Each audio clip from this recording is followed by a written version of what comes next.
Мындан бир жума мурун социалдык тармактарда мектеп окуучусунун автобуста эротикалык видео көрүп баратканы кызуу талкууну жараткан. Казакстандык басылмалар бул видео Алматы шаарында тартылганын айтышса, Кыргыз жериндеги жергиликтүү басылмалар Бишкек шаарында болгонун айтып чыгышкан эле.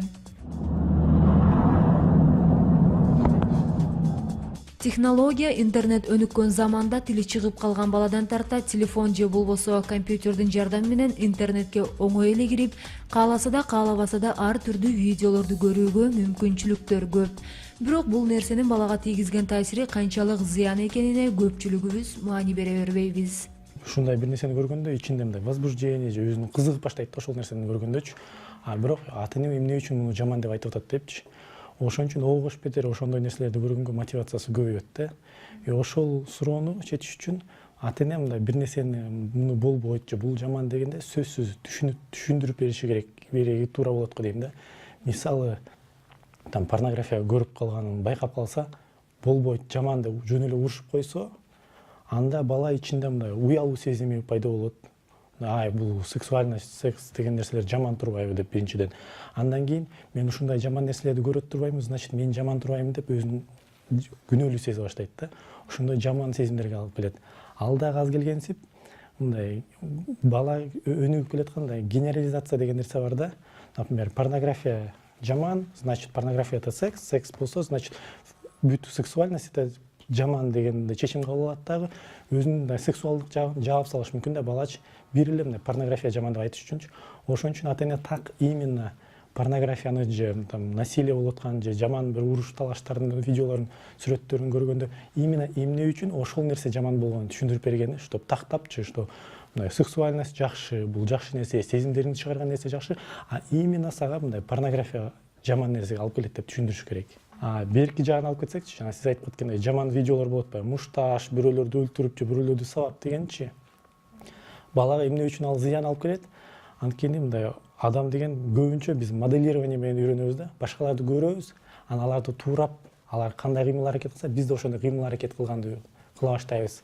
Ошондой видеолорду көп көрө берсе, бала өзү ойлоп калышы мүмкүн. Ушундай кылыш керек турбайбы, мушташыш керек турбайбы, мушташуу деген бул нормальный турбайбы деп ичинде ошондой агрессия, ошондой жаман нерселер чыгыш мүмкүн да. Ошон үчүн ал видеолорду просто чектеп салыш керек го дейм да, не знаю. Үйдө компьютер болсо, аяка фильтр коюп, азыр любой провайдерде болуш керек, родительский контроль аркы берки бир аз да болсо чектейт болсо керек да. Бирок баары азыркы заманда бала аны көрөт, бирок азыраак көргөнгө мүмкүнчүлүк болсо керек.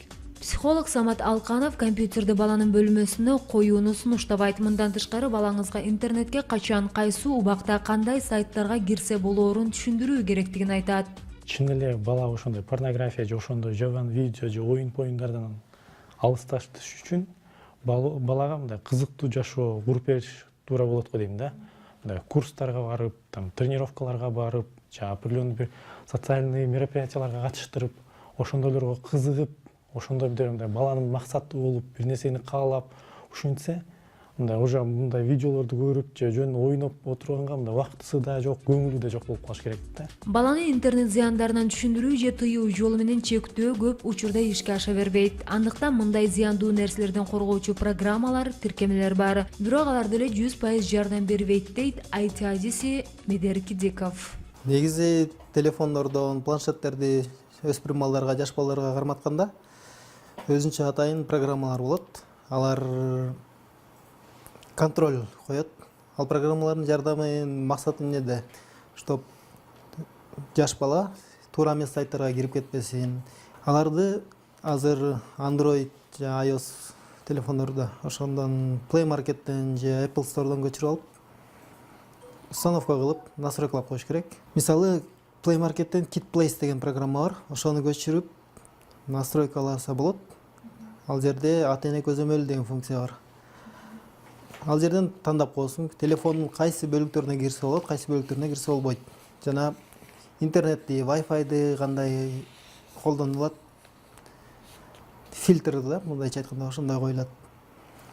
Дагы бир варианты бул Care 14 деген программа. Бул деле ошол интернет браузер аркылуу ар кандай сайттарга киргенде чектөөлөр болот да. Чектөөлөрдүн арасына өзүңүз кара тизме түзүп туруп, кирбеш керек деген сайттарды жазып коесуз. жаш бала ошол сайттарга кире албай калат. Ал эми балаңызды такыр эле туура эмес сайттарга кирбесин десеңиз, анда YouTube'дун балдар үчүн варианты бар. Ошону көчүрүп туруп установка кылып коесуз. Ал жакта уже заранее алдын ала фильтрлер коюлган, туура эмес сайттарга кирбейт. Балдар үчүн материалдарды, мультфильмдерди, кинолорду көрсө болот. Үйүңүздө компьютер же ноутбук бар болсо, ал жака ушул сыяктуу эле атайын программалар бар. Ата-эне көзөмөлү деген. Ушул сыяктуу эле орнотулат компьютерге, аны настройкалап, там туура эмес сайттарды, туура эмес материалды көрбөгөнгө чектөөлөрдү киргизип койсо болот. Ал эми YouTube сайтындагы коопсуз режим кызматы керексиз маалыматтарды иргеп берет. Коопсуз издөө кызматы сиз издей турган сөздүн баш тамгасын жазганда экранга бир нече сөз чыгып кетет. Бала бул аркылуу да ага тиешелүү эмес сайттарга кирип кетиши мүмкүн. Андыктан аталган функцияны ишке киргизип койсоңуз, балаңыздын тиешелүү эмес сайттарга кирип кетүүсүнө мүмкүнчүлүгү аз болот.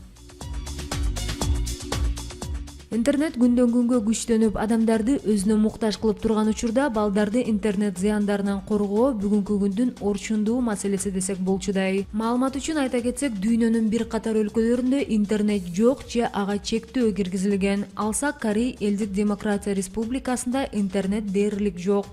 Мындан тышкары Кытайда, ислам динин тутунган бир канча өлкөлөрдө интернетке чектөө киргизилген.